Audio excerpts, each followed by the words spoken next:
السلام عليكم. بمناسبة عيد الاستقلال أو الاستغلال على وزن الاستفعال، قررت نتحرر من هاد الراية ديال اليوطي ديال فرنسا. هذه هي الراية ديال فرنسا الحقيقية.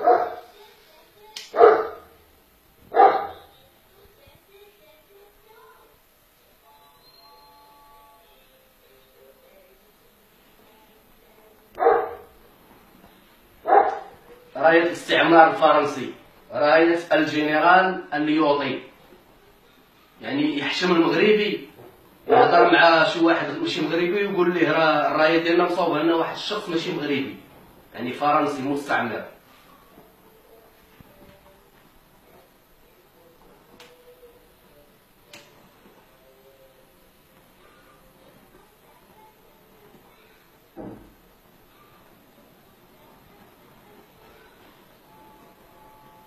وعاشت الجمهورية المغربية ويسقط محمد السادس والنظام الملكي المغربي البوزبالي اللي جايب لنا الدرابو ديال الدل وديال العار.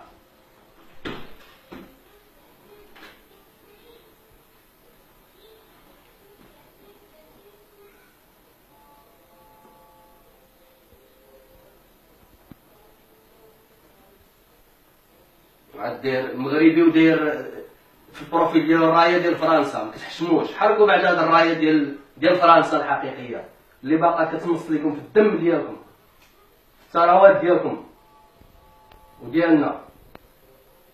مازال حاطه لنا واحد العب، واحد الموسخ 240 مليار في هذا العام هذا ميزانيه. الله يعين على جد بوك الكلب، والعيالات كيولدوا في الزنقه. الله يعين على جد والدين بابك.